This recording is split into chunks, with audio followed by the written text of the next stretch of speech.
सर्वेभ्यः नमो नमः। अहम मोनिका तालियान। आज की वीडियो में हम अपनी कक्षा 7 की अमृतम पुस्तक के 10th पाठ यानी कि 10वें पाठ का अध्ययन करेंगे। पाठ का नाम है नीति श्लोकः। नीति श्लोक का अर्थ है जो आपके नीति युक्त श्लोक होते हैं वह आपके इस पाठ में बताए गए हैं। आप अपने श्लोक को ध्यान से समझेंगे और जो मैं आपको शब्दों के अर्थ बताती हूँ उन पर भी आप ध्यान दीजिए। नमन्ति फलिनो वृक्षाः नमन्ति गुणिनो जनाः शुष्क वृक्षाश्च मूर्खाश्च न नमन्ति कदाचन।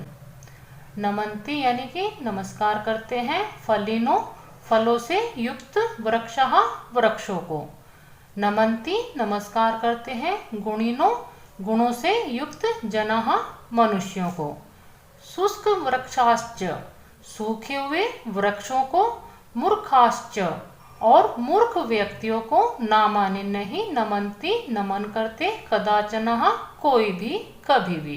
कहने का अर्थ है कि सभी व्यक्ति फलदार वृक्षों को नमस्कार करते हैं और गुणी व्यक्तियों को नमस्कार करते हैं। सूखे वृक्षों को और मूर्ख व्यक्तियों को कोई भी नमस्कार या उनका सम्मान नहीं करता। चंदनम शीतलम लोके चंदनात् अपि चंद्रमा चंद्र चंदनयो मध्य शीतला साधु संगति। चंदन यानी कि जो चंदन होता है, शीतलम शीतल यानी कि ठंडा है, लोके इस संसार में, इस संसार में जो सबसे शीतलता देने वाला या ठंडा है वह चंदन होता है। चंदनात् अपि चंद्रमा, चंदनात् अपि से अर्थ है कि चंदन से भी जो शीतल होता है, चंद्रमा चंद्रमा। इस संसार में चंदन सबसे शीतल कहा गया है और चंदन से भी शीतल चंद्रमा होता है। चंद्र चंदनियों मध्य, चंद्र और चंदन के मध्य यानी कि बीच में, शीतला शीतलता देने वाले जो होते हैं, साधु संगति अच्छे व्यक्तियों की संगति कही गई है। कहने का अर्थ है कि इस संसार में जो शीतलता प्रदान करने वाले कहे गए हैं वह चंदन है और चंद्रमा चंदन से भी अधिक शीतलता प्रदान करता है। लेकिन चंद्रमा और चंदन के बीच में जो शीतलता प्रदान करने वाले होते हैं वह साधु संगति यानी कि अच्छी संगति वाले होते हैं। चंद्रमा और चंदन के मध्य कहने का अर्थ है कि चंदन से अधिक और चंद्रमा से कम। ऐसे जो मध्य यानी कि बीच की जो शीतलता वाले कहे गए हैं वह अच्छे लोगों की संगति होती है। अयम निजः परो वेति गणना लघु चेतसाम उदार चरिता नाम तु वसुधैव कुटुंबकम।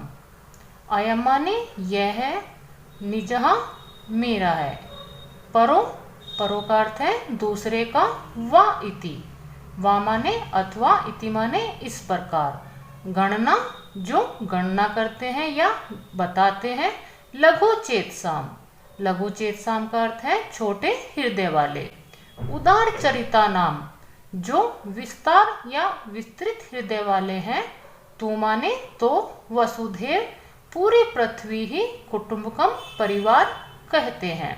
कहने का अर्थ है कि यह मेरा है अथवा यह दूसरे का है, इस प्रकार की जो गणना करते हैं वह छोटे हृदय वाले होते हैं।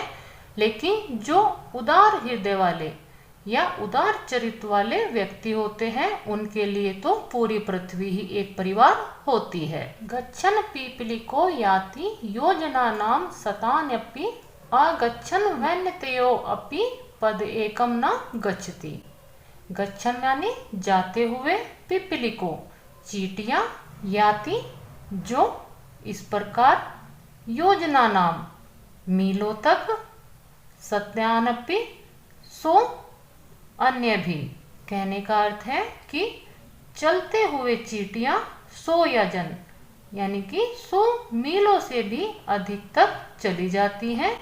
आगच्छन ना चलते हुए, वैन्यतयो अपि, वैन्यतयो वैन्यतयो का अर्थ है आपका गुरुड़, अपि माने भी, गुरुड़ भी, पदम एकम एक कदम भी, ना माने नहीं, गच्छति जाता है। ना चलते हुए गरुड़ भी एक कदम तक भी नहीं जाता है। अर्थ है कि चलते हुए चींटियां 100 योजन यानी कि 100 मील तक भी चली जाती हैं, लेकिन जो गुरुड़ होता है वह सबसे तेज चलने वाला होता है। वह भी यदि ना चले तो वह भी कदम तक भी नहीं जा पाता। इस प्रकार कहा गया है कि हमेशा चलते हुए रहना चाहिए। चलते हुए चींटियां छोटी होते हुए भी 100 मील से अधिक दूर तक चली जाती हैं, लेकिन जो सबसे तेज चलने में कहा गया है गुरुड़ को, वह ना चलते हुए भी एक कदम तक नहीं जा पाता। इस प्रकार आपके ये 4 श्लोक यहाँ पर पूर्ण होते हैं। इनको आप दोबारा देख लीजिए। फलदार वृक्षों को सभी नमस्कार करते हैं, गुणी व्यक्तियों को सभी नमस्कार करते हैं, सूखे वृक्षों और मूर्ख को कोई भी नमस्कार नहीं करता। इस संसार में चंदन को शीतल कहा गया है और चंदन से भी अधिक शीतल चंद्रमा को कहा गया है। चंद्रमा और चंदन के बीच में जो शीतलता बताई गई है वह साधु संगति यानी कि अच्छे लोगों की संगति से होती है। यह मेरा है या उसका है, इस प्रकार की गणना जो करते हैं वह छोटे हृदय वाले होते हैं। लेकिन उदार चरिता नाम जो विस्तृत हृदय वाले या उदार चरित्र वाले होते हैं, उनके लिए तो पूरी पृथ्वी ही एक परिवार होती है। चलते हुए चींटियां 100 मील से भी अधिक चली जाती हैं, लेकिन ना चलते हुए गरुड़ भी एक कदम भी नहीं जा पाता। इस प्रकार आप इसका अर्थ कहेंगे कि जो चलने में सबसे छोटे कदम या सबसे कम चाल रखती है वह भी लगातार चलने से 100 मील से भी अधिक दूर तक चली जाती है, लेकिन जो चाल में सबसे अधिक तेज है गुरुड़, वह भी यदि ना चले तो वह एक कदम तक भी नहीं जा सकता। अधमा धनम इच्छन्ति धन मानो च मध्यमा, उत्तमः मान इच्छन्ति मानो ही महताम धनम। अधमा यानी कि जो अधम प्रवृत्ति के व्यक्ति होते हैं उनको धनम इच्छन्ति धन की इच्छा होती है, धनम मानव च धन और मान की जो इच्छा है, चामाने और मध्यमः मध्यम प्रवृत्ति के व्यक्तियों को, उत्तमः जो उत्तम प्रवृत्ति के व्यक्ति होते हैं, मानम इच्छन्ति मान इच्छन्ति माने चाहते हैं, मानो ही माने उनके लिए महत्तम सबसे बड़ा महत्व धनम धन वह मान ही हो। इस प्रकार आपके इस श्लोक का अर्थ होगा कि जो अधम प्रवृत्ति या नीच प्रवृत्ति के व्यक्ति होते हैं वह धन की इच्छा करते हैं, और जो मध्यम प्रवृत्ति के व्यक्ति होते हैं वह धन और मान का अर्थ होता है आपका सम्मान से या प्रसिद्धि से। जो मध्यम प्रवृत्ति के व्यक्ति होते हैं वह धन और सम्मान दोनों की इच्छा करते हैं, लेकिन जो उत्तम प्रवृत्ति के व्यक्ति होते हैं वह मान या सम्मान की ही इच्छा करते हैं, मानो उनके लिए सबसे बड़ा धन मान ही हो। मधु तिष्ठति जिव्या अग्रे हृदय तु हलाहलम, वर्जयेत तादर्शम मित्रम विस्कुंभक पयोमुखम।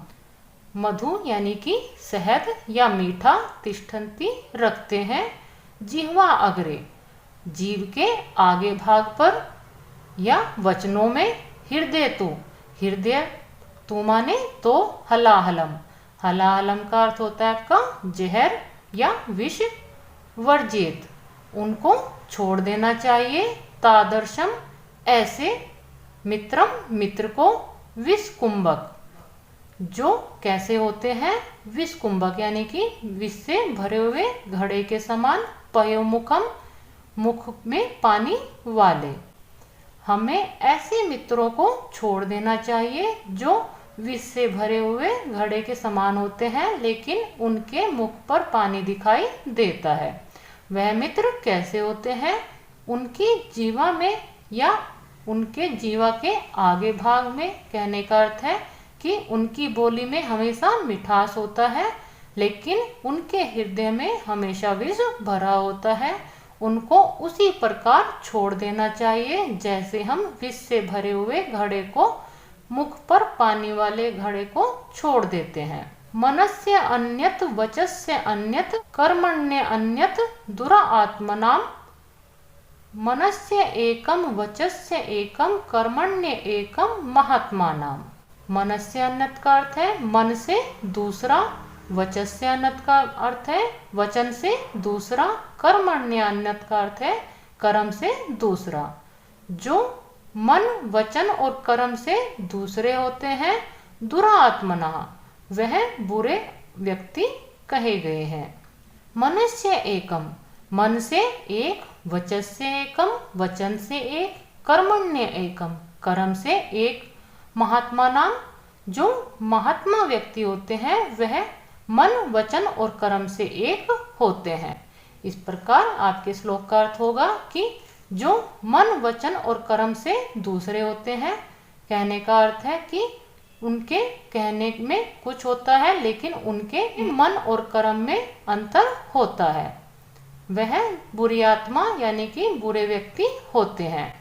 लेकिन जिनके मन वचन और कर्म सभी एक जैसे ही होते हैं वह महात्मा कहे गए हैं।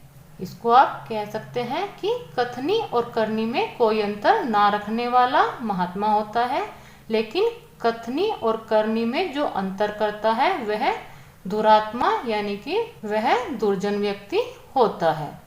अष्टादश पुराणेषु व्यासस्य वचनद्वयम् प्रोपकारः पुण्याय पापाय परपीडनम्। अष्टादश पुराणेषु का अर्थ है 18 पुराणों में व्यासस्य वचनद्वयम्। व्यासस्य का अर्थ है महर्षि व्यास के, वचनम द्वयम का अर्थ है 2 वचन हैं। 18 पुराणों में महर्षि व्यास के 2 ही वचन हैं। प्रोपकारः पुण्याय, प्रोपकारः परोपकार का अर्थ है जो दूसरों पर उपकार करते हैं, पुण्याय वह पुण्य के लिए होता है, पापाय जो पाप के लिए करते हैं, वह परपीडनम दूसरों को सताना होता है। इस प्रकार आपके श्लोक का अर्थ होगा कि 18 पुराणों में व्यास के 2 ही वचन हैं, परोपकार पुण्य के लिए और दूसरों को सताना पाप के लिए होता है। इस प्रकार यह आपके 8 श्लोक यहाँ पर पूर्ण होते हैं। आप इन श्लोकों को दोबारा कर लीजिए। नीच प्रवृत्ति के व्यक्ति धन की इच्छा करते हैं, मध्यम प्रवृत्ति के व्यक्ति धन और मान दोनों की इच्छा करते हैं, लेकिन उत्तम प्रवृत्ति के व्यक्ति मान की इच्छा करते हैं, मानो उनके लिए सबसे बड़ा धन मान ही हो। मीठा अपनी जीभ के आगे वाले भाग पर रखते हैं, कहने का अर्थ है कि जो बोलने में मिठास रखते हैं लेकिन उनके हृदय में विष भरा होता है, उनको उसी प्रकार छोड़ देना चाहिए ऐसे मित्रों को जैसे हम विष से भरे हुए और मुख में पानी लिए हुए घड़े को छोड़ देते हैं। मन से दूसरे, वचन से दूसरे और कर्म से जो दूसरे होते हैं वह दुर्जन व्यक्ति कहे गए हैं। मन से, वचन से और कर्म से जो एक होते हैं वह महात्मा व्यक्ति कहे गए हैं। 18 पुराणों में व्यास के 2 ही वचन कहे गए हैं। जो परोपकार होता है वह पुण्य के लिए होता है और जो दूसरों को सताना होता है वह पाप के लिए होता है। यहाँ पर यह आपका पाठ पूर्ण होता है। आप अपने श्लोकों को एक बार स्वयं भी अभ्यास कीजिए, तभी आप अपने श्लोकों को अच्छे से समझ सकते हैं। मिलते हैं अगले वीडियो में इस पाठ के बुक वर्क के साथ। सर्वेभ्यः नमो नमः।